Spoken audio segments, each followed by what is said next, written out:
गाजराचा हलवा खायचा आहे का कोणाला? गाजराचा हलवा, चला चला या लवकर सकाळ सकाळी गाजराचा हलवा खायला.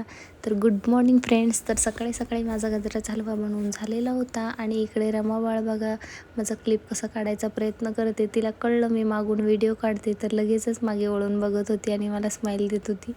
मग आम्ही पटापटा सगळं आवरून घ्यायला चालू केलं आणि बाबा चालला होता कामाला. तर शेजारच्या आजी पण आल्या होत्या पिठूसोबत बोलायला. तर बाबाला बघून कसं चाललं होतं तिचं टाटा करणं, त्या आजींना असं विठ्ठल विठ्ठल करून दाखवत होती रमा.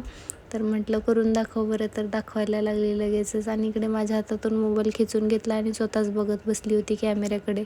आणि ते पण मग नंतर थोड्या वेळाने इतकी रडत होती, जोरात जोरात ओरडायला लागली. म्हटलं का गं बाळा का रडते?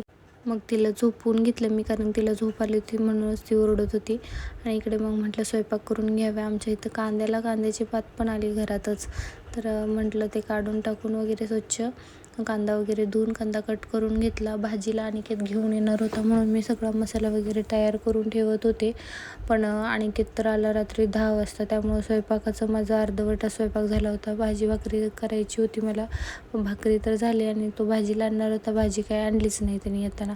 मग शेवटी मी काय अंडेच केले. तर इकडे बघा माझं लक्ष नाही तोवर काहीतरी बाळ करते गपचूप बसून. तर काय करत होती बघा, आता तुम्हाला दाखवते मी. प्लास्टिकचा एक कागद पडला होता चॉकलेटचा, तर तो खाणं चाललं होतं गपचूप बसून तिकडे तोंड करून. आणि मी तिच्या हातातून कागद हिसकावून घेतला तर कशी हसून मला दाखवते, स्माईल करते जसं की काहीच केलेलं नाही, निरागस बाळ. तर सगळं कागद चघळून बसली होती तिकडे. तर कसा काय कागद पडला, हे बाबा खातो ना चॉकलेट त्यांनीच टाकला असणार आहे. तर नंतर काका पण आला होता रमाचा, त्याच्याबरोबर ती खेळत होती थोडं. आणि इकडे मी तिला हसवत होते, माझ्याकडं बघून हसणं चाललं होतं तिचं, कसं गोड हसते. मग काका म्हणला आई स्वयंपाक करते तुझी, तोवर चल मी तुला खेळवतो. आणि इकडे बघा काका तिला असं घोडं घोडं करून खेळवणं चाललं होतं. काकाच्या मानेवर बसली होती पाठीवर, तर तिला बसता येत नव्हतं. मानेवर मस्त बसून घोडं घोडं खेळणं चाललं होतं. बाबांनी पकडलं होतं तिला छान असं. तर भेटू आपण नेक्स्ट ब्लॉगमध्ये.